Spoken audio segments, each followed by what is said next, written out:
Veux-tu savoir ce qui se passe réellement quand tu disparais de la vie de quelqu'un sans donner d'explication? Non. Ils ne restent pas aussi tranquilles qu'ils en ont l'air.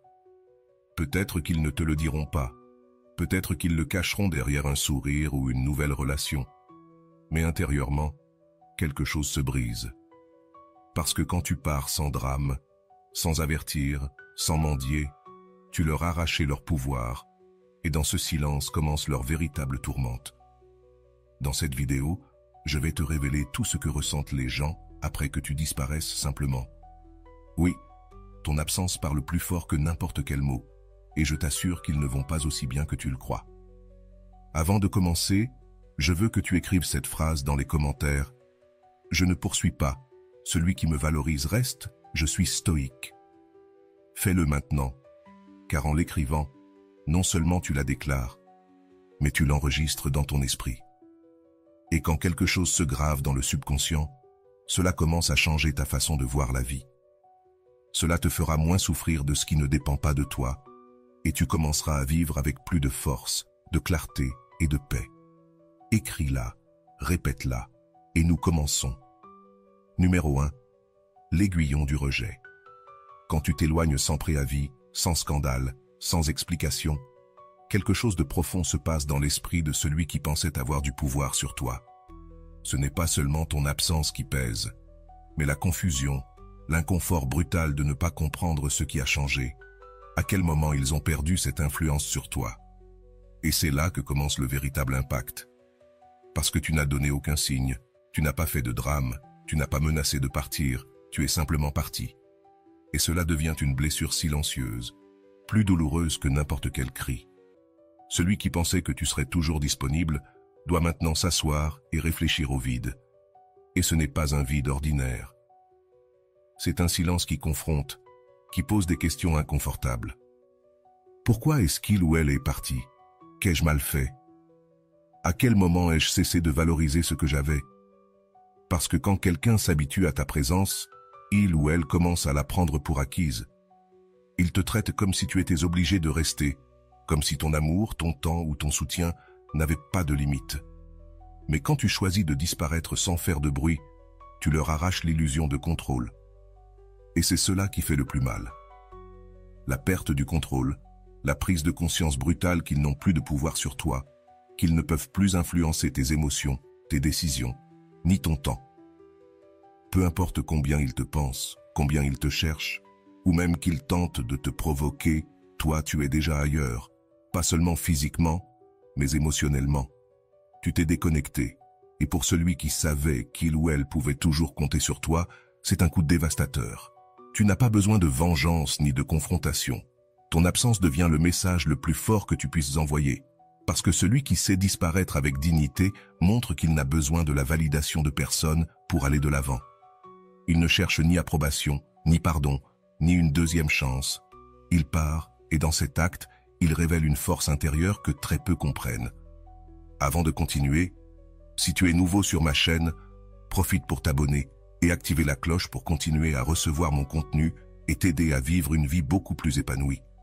La clé est de ne pas annoncer ton départ, de ne pas prévenir, de ne pas négocier, de ne pas quémander.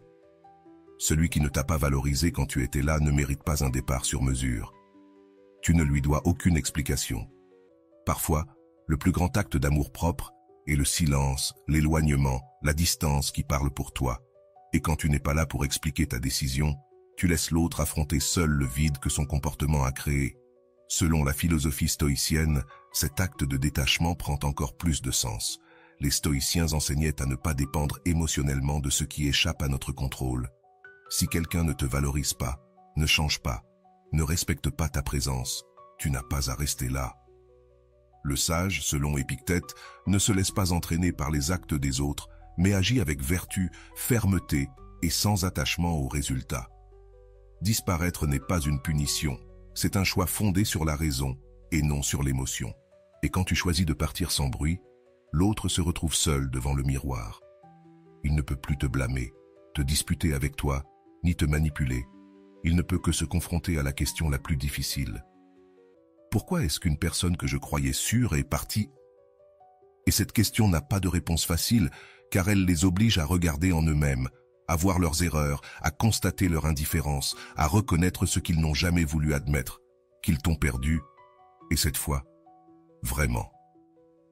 Le rejet qu'ils ressentent n'est pas parce que tu leur as dit quelque chose de cruel, mais parce que ton silence leur a crié la vérité. Tu leur as enlevé la fantaisie de te savoir toujours là, peu importe comment ils te traitaient. Tu leur as montré par des actes que leur pouvoir sur toi était une illusion. Et maintenant, ils sont obligés de le comprendre, à leurs dépens. Le coup arrive sans préavis, et c'est ce qui le rend si puissant. Parce que pendant que tu continues ton chemin sans te retourner, eux restent coincés dans le leur, et toi, dans ta nouvelle paix, tu sais que ce n'était pas de la vengeance, mais de l'amour propre, de la liberté. Numéro 2. La curiosité accablante. Quand tu disparais complètement, quelque chose d'étrange commence à se produire dans l'esprit de celui qui avait l'habitude d'avoir accès à ta vie. Ils ne savent plus si tu vas bien, si tu vas mal, si tu es seul ou accompagné. Et ce ne pas savoir est plus puissant que n'importe quelle réponse, car quand quelqu'un perd l'accès à ta vie, son esprit commence à se remplir de questions. Et là où il y a un vide, le cerveau cherche à le remplir avec des possibilités, des suppositions, des histoires qui souvent n'ont rien à voir avec la réalité, mais qui de toute façon leur ôtent le sommeil. La curiosité commence comme une pensée légère. Je me demande ce qu'il ou elle fait. Mais quand ils ne trouvent aucun signe de ta part, quand il n'y a ni publication, ni message, ni rien qui les nourrisse, cette pensée devient une inquiétude. Parce qu'ils étaient habitués à savoir ce que tu faisais. Même si vous ne parliez pas, même si vous ne partagiez pas de temps ensemble, ils pouvaient voir une photo, une histoire, une phrase, quelque chose qui leur donnait une idée de ton monde. Mais quand tu coupes complètement cette exposition, tu les laisses seuls avec leur imagination. Et l'imagination peut être cruelle, surtout quand l'ego est en jeu. Ils veulent savoir si tu as déjà avancé, si tu es avec quelqu'un d'autre, si tu vas mieux sans eux. Et le pire, c'est qu'ils ne peuvent pas savoir, car tu ne laisses aucune trace, tu ne donnes aucun indice, tu ne nourris pas leur curiosité. Et cela devient une douce torture, parce que plus ils cherchent, moins ils trouvent, et moins ils trouvent, plus ils s'obsèdent. Ils vont sur ton profil en espérant voir quelque chose, mais il n'y a rien. Ils te demandent à d'autres, mais personne ne sait ou personne ne dit rien. Ils essaient de te provoquer, de lancer des sous-entendus, mais tu ne réagis pas. Et c'est là qu'ils perdent le contrôle. Celui qui se sentait auparavant à l'aise en sachant ce que tu faisais est maintenant piégé dans son propre désir de savoir, parce que tu as fermé toutes les portes. Et ils n'étaient pas prêts pour ça. Ils n'ont pas pensé que tu aurais la discipline de disparaître, que tu aurais la force de ne plus partager ta vie avec le monde. Mais tu l'as fait. Et maintenant, ils n'ont plus accès à toi, ni directement, ni indirectement. Et cela les désespère. Ton silence les oblige à regarder à l'intérieur d'eux-mêmes, car l'esprit humain ne supporte pas l'inconnu quand il est habitué au contrôle. Et si jamais ils pensaient que tu serais toujours là, au moins pour regarder, pour réagir, pour partager quelque chose maintenant, ils font face à la frustration du néant. Et dans ce néant commence l'obsession. Ils n'ont pas besoin que tu leur cries que tu vas bien, il leur suffit que tu ne dises rien. Parce que le silence est un mystère qu'ils ne savent pas résoudre. Et ce mystère tourne dans leur tête. Ils commencent à créer des théories, à imaginer des conversations qu'ils ne peuvent plus avoir, à revoir tes anciennes photos à la recherche d'indices. Ils deviennent des détectives d'une histoire qui ne leur appartient plus. Et toi, pendant ce temps, tu es en paix, parce que tu ne vis pas pour prouver quoi que ce soit à personne. Tu vis pour toi. La curiosité n'est pas seulement une réaction naturelle. C'est un signe qu'ils ont encore un attachement. Mais tu as brisé ce lien, pas avec des mots, mais avec des actions, avec la distance, avec le silence, avec la décision que ta vie n'est plus une vitrine pour les autres. Et cela ne déstabilise pas seulement, cela fait aussi mal. Depuis la perspective du stoïcisme, cet acte de détachement a une valeur profonde. Marc Aurèle disait « Il faut très peu pour mener une vie heureuse, tout est en toi, dans ta façon de penser. » Et c'est ce que tu fais quand tu choisis de disparaître. Tu ne cherches plus de validation externe.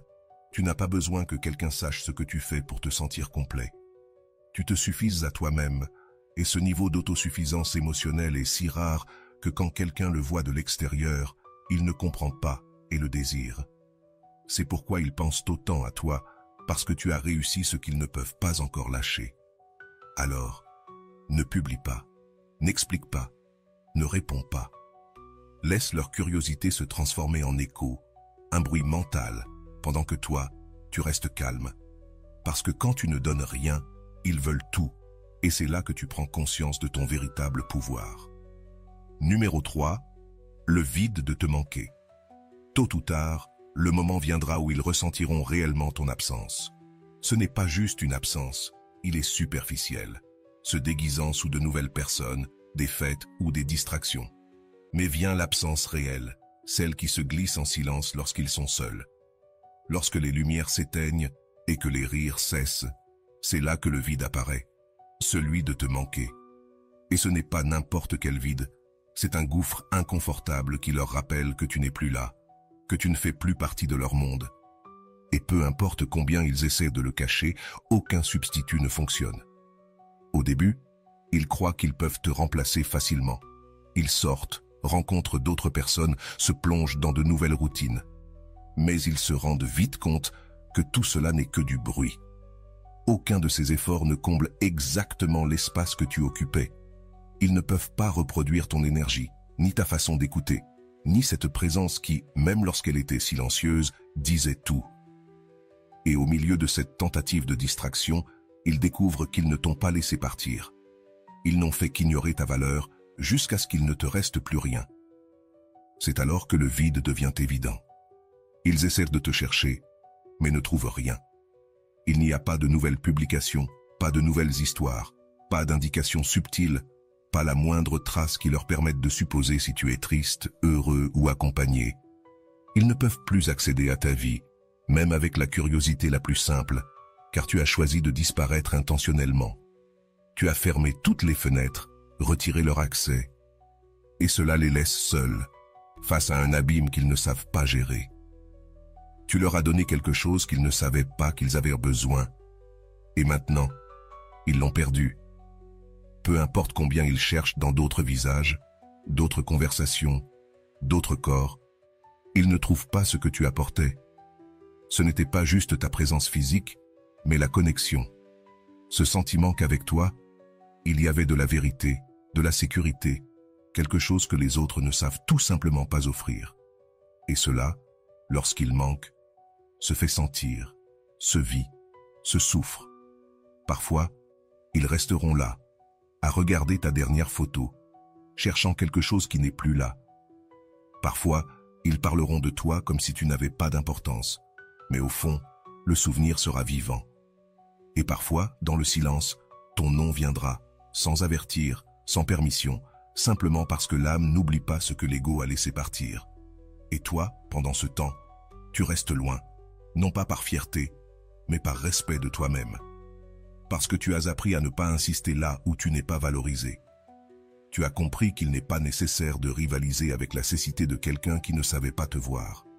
Depuis la perspective stoïcienne, ce vide qu'ils ressentent ne doit pas t'affecter.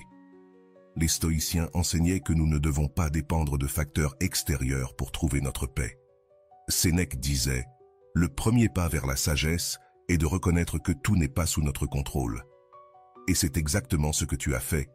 Tu as cessé de tenter de contrôler ce qui ne t'appartient pas, tu as lâché prise, tu t'es éloigné. Et maintenant, tu vis sans attendre rien de ceux qui n'ont pas su rester. Ce n'est pas de la froideur, c'est de la liberté émotionnelle. Et pendant qu'ils continuent à ressentir le vide que tu as laissé, toi, tu continues de grandir. Parce que tu n'es pas là pour remplir les vides des autres, tu es là pour vivre en cohérence avec ta valeur. Lorsque tu deviens une personne inaccessible, non par arrogance, mais par choix, tu éveilles la conscience, tu provoques la réflexion, tu obliges l'autre à se confronter à ce qu'il a perdu. Et lorsqu'ils ne peuvent plus regarder ta vie à travers la fenêtre, lorsqu'ils ne peuvent plus t'imaginer comme partie du décor, ils comprennent que tu ne fais plus partie du paysage, que tu es vraiment partie. Le vide se creuse chaque jour davantage, parce que tu n'essaies pas de capter leur attention. Tu ne tombes pas dans le jeu de devoir prouver quoi que ce soit. Tu restes silencieux. Et dans ce silence, ils entendent plus qu'ils ne l'avaient prévu. Ils entendent ce que tu n'as pas dit, ce que tu n'as pas réclamé, ce que tu n'as pas supplié. Et c'est là que commence le véritable regret. Ils n'ont pas besoin de punition. Ils ont juste besoin de ressentir ton absence, sans consolation. Et ils le ressentent, car le vide que tu as laissé ne se comble pas avec le bruit. Il se ressent dans l'âme. Le désir de te poursuivre naît après le silence, après le vide, après s'être noyés dans leur propre indifférence. Vient un moment où ils se réveillent, réalisent ce qu'ils ont perdu. Ce n'est plus une supposition, c'est une certitude. Vient alors ce fort, presque désespéré, désir de te retrouver, de t'écrire, de reprendre contact comme si rien ne s'était passé, comme s'ils ne t'avaient pas ignoré, comme s'ils ne t'avaient pas pris pour acquis, comme si tu n'avais pas été là, à attendre pendant tout ce temps un signe, un changement, quelque chose qui n'est jamais arrivé. Maintenant, ce sont eux qui ressentent le besoin de réparer ce qu'ils ont brisé, mais ce passé n'existe plus. Parce que pendant que tu guérissais en silence, eux continuaient d'agir comme si ta présence était éternelle, comme si ta loyauté était garantie. Et maintenant, lorsqu'ils comprennent ce qu'ils ont laissé partir, ils veulent revenir, ils veulent réécrire l'histoire. Mais il est trop tard. Ce n'est pas de l'orgueil, c'est de la dignité. Ne pas répondre, ce n'est pas un jeu, c'est un choix. Parce que lorsque quelqu'un agit seulement lorsqu'il te perd, ce qu'il cherche, ce n'est pas te réparer, c'est apaiser sa culpabilité. Et toi, tu n'es pas là pour guérir les culpabilités des autres. Tu es là pour protéger ta paix, pour ne pas retomber dans un cycle où tu donnes tout et tu reçois des miettes, où tu attends et ils disparaissent, où tu luttes et ils restent là, sans bouger. Maintenant, ils te cherchent, t'envoient des messages, lancent des indices, t'étiquettent dans des souvenirs qu'ils ignoraient avant. Ils veulent savoir s'il y a encore de la place pour eux, mais tu n'es plus disponible. Tu n'es plus là, en attente de savoir si quelqu'un va choisir de te donner une chance. Parce que pendant qu'ils pensaient que tu serais toujours là, tu as appris à t'en aller, sans faire de bruit. Tu as appris à guérir sans réponse, à fermer des portes sans créer de scandale. Et cela, pour celui qui t'a un jour manipulé émotionnellement, c'est un coup dur. Ce qui leur fait le plus mal, ce n'est pas ton silence, c'est la certitude qu'ils n'ont plus de pouvoir sur toi. Parce qu'avant, ils savaient comment te faire réagir avec un message, un mot, un geste minimal. Aujourd'hui, rien ne fonctionne. Et c'est là que se trouve la différence. La dynamique a changé. Eux cherchent, tu avances. Ils attendent une réaction, tu continues ta vie. Ne cède pas, ne tombe pas, ne réponds ni par pitié, ni par nostalgie. Parce que l'impulsion de retourner à ce que tu connais est forte, mais tu n'es plus cette version de toi qui acceptait n'importe quoi pour ne pas perdre. Maintenant, tu sais que ceux qui te valorisent vraiment ne disparaissent pas, ne jouent pas avec toi, ne te laissent pas en suspens pour savoir si tu comptes pour eux. Et si, à un moment donné, ils n'ont pas su te valoriser, alors ils doivent maintenant affronter le silence qu'ils ont semé. Du point de vue stoïcien, ce moment est un test de maîtrise de soi. Épictète disait « Aucune personne n'est libre si elle n'est pas maîtresse d'elle-même. » Et c'est ce que tu fais en ne répondant pas. Tu exerces ta liberté, non pas celle de faire ce que tu veux, mais la plus difficile. Ne pas tomber dans ce qui t'a détruit par le passé, ne pas répéter les leçons que tu as apprises avec des larmes, ne pas revenir en arrière juste parce que quelqu'un s'est réveillé trop tard. Laisse-les avec leur impulsion, leur désir, leur message sans réponse. Parce que cette frustration fait partie de leur propre processus, ce n'est pas ton travail de les sauver. Ton travail, c'est de rester ferme, non par vengeance, mais parce que tu as finalement compris ta valeur. Maintenant, c'est toi qui as le contrôle.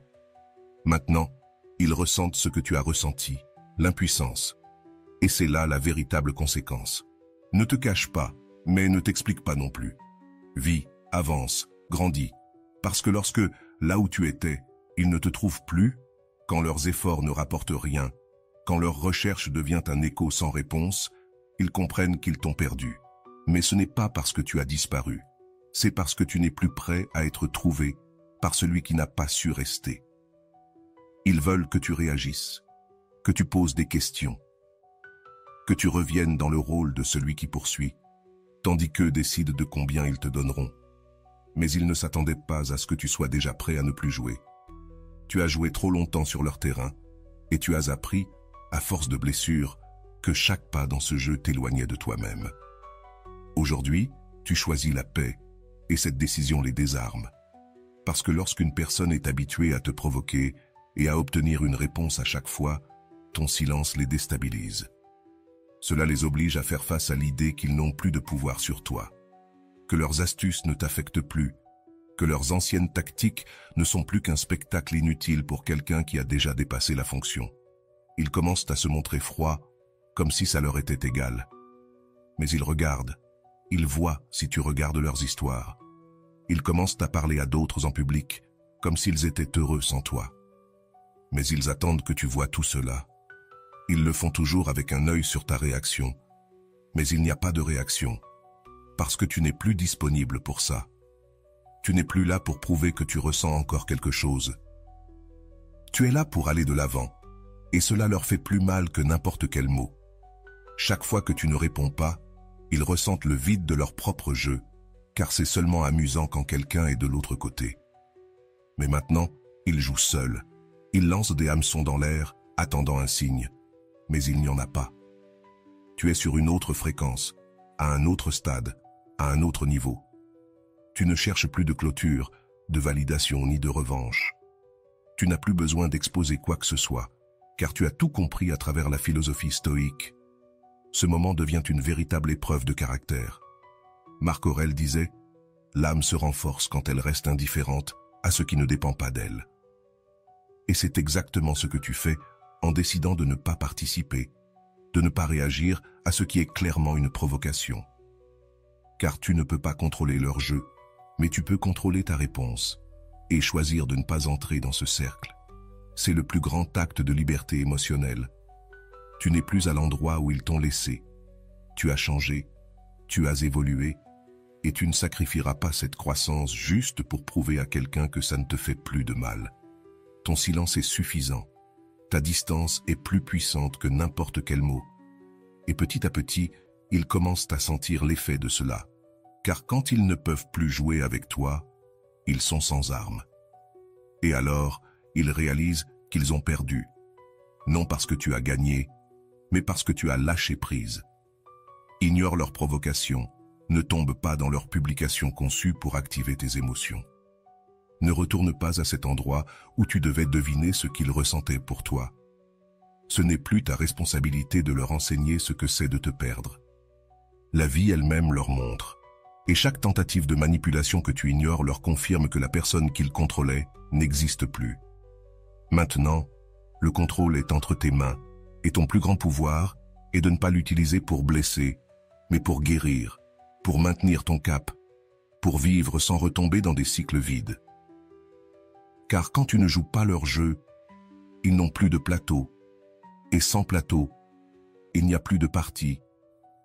Au début, ils ressentent un soulagement, comme si en te lâchant, ils avaient enlevé un poids de leurs épaules. Ils se convainquent qu'ils sont mieux sans toi, que la distance leur donne de la liberté, qu'ils peuvent enfin respirer. Ils se répètent que c'était la meilleure décision, que d'être seul ou avec quelqu'un d'autre leur va bien. Et pendant quelques jours, ils y croient même. Ils commencent à remplir leur vie de projets, de distractions, de nouvelles personnes qui prétendent combler le vide que tu as laissé. Ils rient, sortent, publient. Tout semble indiquer que ton absence ne leur fait pas mal. Mais ce n'est qu'une illusion, car le soulagement initial n'est qu'une réaction automatique. C'est ce qui se passe lorsque quelqu'un confond la liberté avec la déconnexion. Mais la véritable épreuve n'est pas ce qu'ils ressentent les premiers jours. La vraie épreuve est ce qu'ils ressentent lorsque le silence devient une routine. Lorsque tu n'es plus là pour écrire, pour te soucier, pour partager le bon et le mauvais. Ils réalisent alors que personne ne les comprend comme toi, que personne ne les écoute avec le même cœur, avec la même patience, avec la même dévotion. C'est là que commence la bataille interne. D'un côté, l'ego veut maintenir l'idée qu'ils allaient bien sans toi.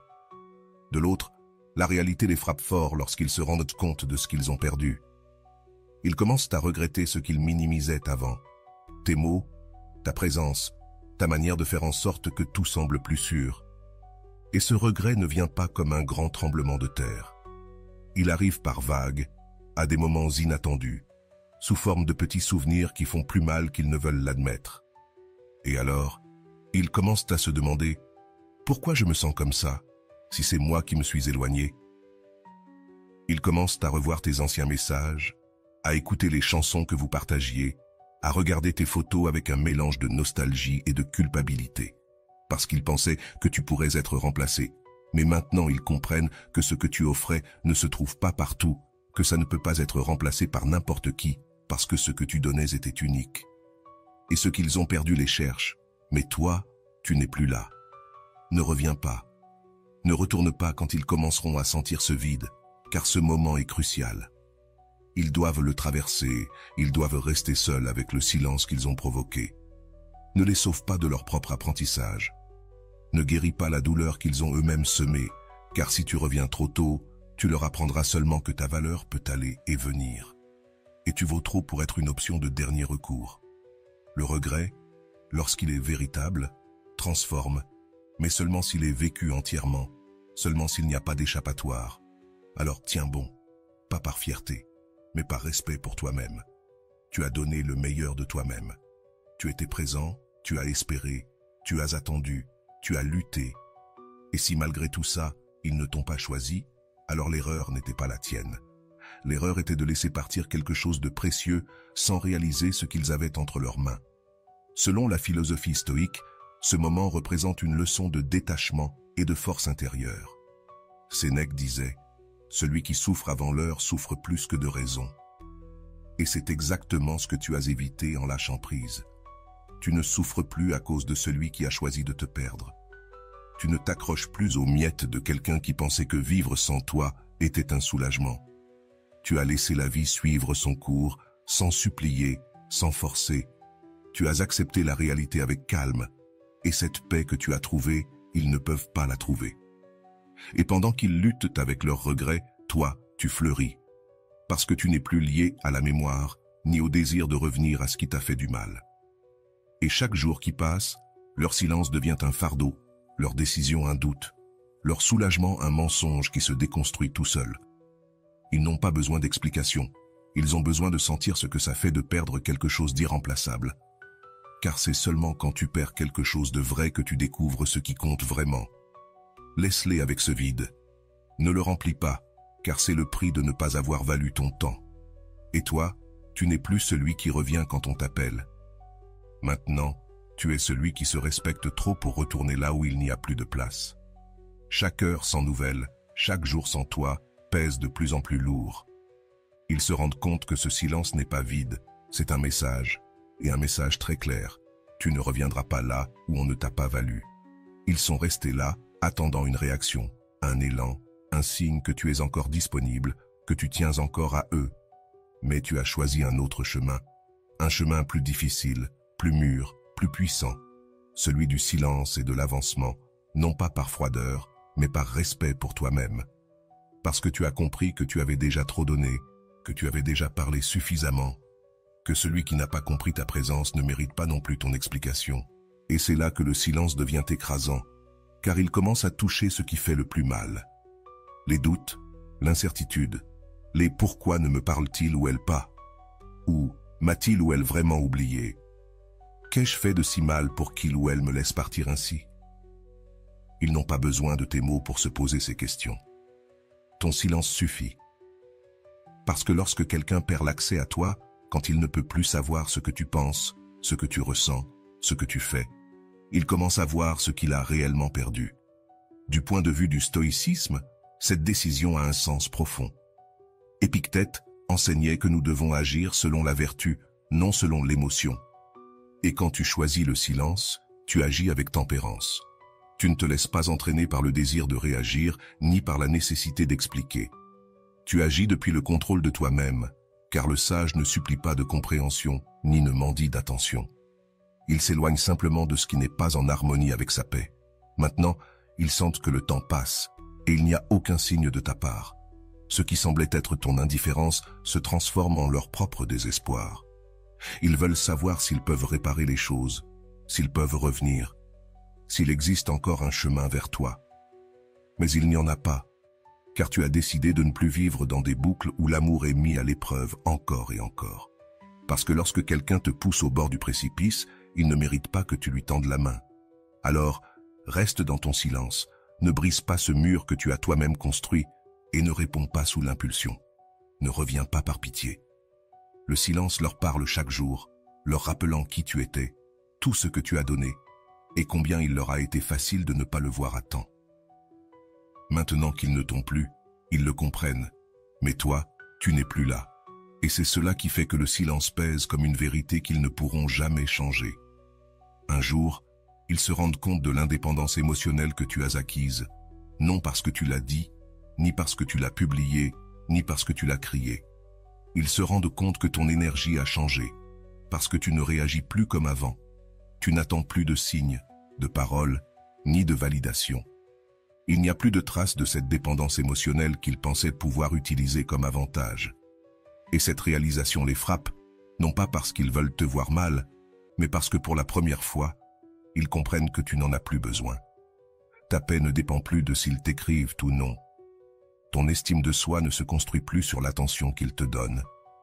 Tu as cessé de mendier de l'affection, de t'adapter à ce qui ne te faisait pas du bien, juste par peur de les perdre. Maintenant, tu marches différemment, tu réponds différemment, tu vis différemment. Et ils le remarquent, même si tu ne dis rien, même si tu ne les regardes pas, même s'il n'y a aucun contact.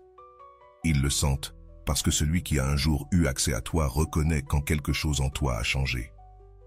Tu étais une personne émotionnellement disponible, engagée, peut-être même avec une peur cachée de ne pas être assez, mais maintenant, tu es dans ton centre.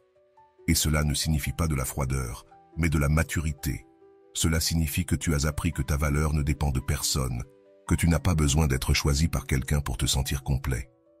Être seul n'est pas une punition, mais une opportunité de renforcer ce que tu laissais auparavant aux autres. Cela change toute la dynamique pour eux, parce qu'ils n'ont plus de moyens de te manipuler. Ils ne peuvent plus t'utiliser comme une échappatoire émotionnelle, ni jouer avec tes sentiments en attendant une réaction, parce que tu n'es plus dans ce jeu. Tu es monté d'un niveau, et à ce niveau, tu ne participes plus au jeu. Tu ne donnes plus de seconde chance à ceux qui n'ont pas su tenir la première. Tu n'attends plus celui qui ne t'a pas rejoint lorsque tu en avais le plus besoin. Tu avances sans haine, sans rancœur, mais aussi sans attachement, parce que tu as compris que tu ne peux pas aimer les autres sans t'aimer toi-même d'abord. Et maintenant, ton indépendance émotionnelle ne se voit pas seulement. Elle se respire, elle se ressent dans ton silence, dans ta présence, dans ta façon de bouger sans regarder en arrière. Tu as cessé de courir après, tu as cessé d'attendre, et ce qui est le plus important, tu as cessé de justifier l'absence émotionnelle des autres comme si c'était ta faute. Ils ressentent cette transformation, et même s'ils ne le disent pas, ils se posent la question. Comment se fait-il qu'il ou elle ne me cherche plus?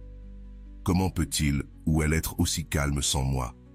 Et ils commencent à se rendre compte que le pouvoir qu'ils croyaient avoir était emprunté. Un pouvoir que tu leur avais donné lorsque tu ne connaissais pas encore ta propre valeur. Mais ce n'est plus le cas. Maintenant, le pouvoir est avec toi. Et il ne s'agit pas de les contrôler. Il s'agit du fait que plus personne ne contrôle tes émotions. Dans la philosophie stoïcienne, cela est le reflet d'une vie bien vécue. Marc Aurèle disait « Celui qui vit en harmonie avec lui-même vit en harmonie avec l'univers ». Et c'est ce que tu obtiens lorsque tu brises les liens de la dépendance, lorsque tu arrêtes d'attendre des autres ce que toi seul peux te donner. Amour, paix, sens. Être émotionnellement indépendant ne signifie pas ne rien ressentir. Cela signifie que tu ressens sans te perdre, que tu aimes sans cesser d'être toi, que tu choisis depuis la liberté et non depuis le manque. Et tandis qu'il reste coincé dans le souvenir de ce que tu étais, tu deviens ce que tu as toujours dû être, une personne complète, une personne qui n'aime plus par besoin, mais par plénitude. Quelqu'un qui, s'il revient à aimer, le fera en pleine conscience, non par peur. Et pour ceux qui pensaient autrefois que tu ne saurais pas être sans eux, c'est la leçon la plus forte. Maintenant, ils te voient de loin, sans savoir comment s'approcher, car ils comprennent que tu n'as plus un espace vide attendant d'être rempli. Tu l'as rempli toi-même, avec le temps, avec l'effort, avec des larmes, oui, mais aussi avec de la sagesse. Et depuis cet endroit, personne ne peut te déplacer, parce que lorsque tu es émotionnellement indépendant, Personne n'a plus le pouvoir de te détruire. Si tu es arrivé jusqu'ici, c'est que quelque chose en toi a déjà commencé à changer. Et je veux que tu fermes cette vidéo en laissant une empreinte dans ton esprit et dans ton chemin.